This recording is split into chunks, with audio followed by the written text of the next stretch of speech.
Excusez-moi madame, vous savez où se trouve la pharmacie la plus proche? Alors c'est facile, 80 km par là.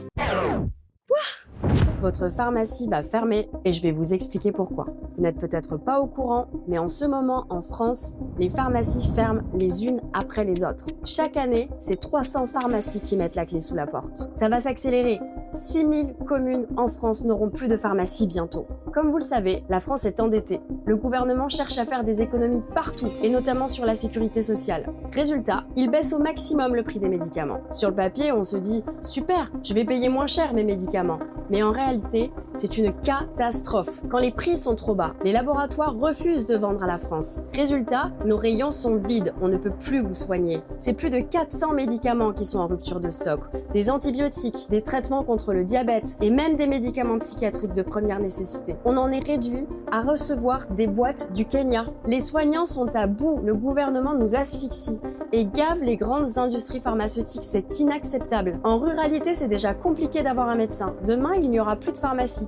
Personne pour assurer les gardes. Les patients finiront aux urgences faute d'alternatives. J'ai des problèmes de dos. Et très souvent, ma pharmacienne me livre à la maison. Mais heureusement, parce que sinon, je ne sais pas comment je le ferais. On a beaucoup travaillé et galéré ces dernières années pour trouver des médecins. Et maintenant qu'on y est arrivé, ce sont les pharmacies qui risquent de disparaître. Je prends la parole avec une certaine émotion parce que je ferai peut-être partie de celles qui perdront leur poste à cause du gouvernement.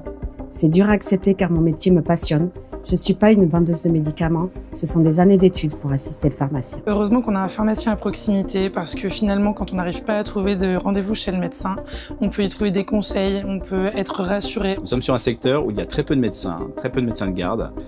Nous avons à la pharmacie une télécabine qui fait de la visio et elle est utilisée tous les jours par nos patients. Je suis aussi infirmière libérale. D'un point de vue professionnel, c'est pas possible d'aller chercher les médicaments de nos patients à plus de 50 km de là où ils habitent. Mais comment voulez-vous que j'y aille?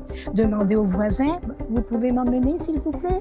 Même en payant l'essence, ils vont me répondre quoi? Nous, pharmaciens, on sera en grève le 18 septembre. Les citoyens sont appelés à la grève aussi. C'est le même combat, un combat pour défendre nos droits, notre santé, notre pays. Les citoyens aussi doivent agir. Signez les pétitions pour sauver vos pharmacies. Si vous ne bougez pas maintenant, demain, il sera trop tard. Vous vivrez dans un pays avec un système de santé à l'américaine. Je soutiens les pharmaciens dans leur grève. Je soutiens les pharmaciens dans leur grève. Je soutiens le pharmacien qui fait grève. Soutenez-nous pendant la grève. Je soutiens les pharmaciens pendant la grève. Je soutiens les pharmaciens en grève. Je soutiens les pharmaciens qui font grève.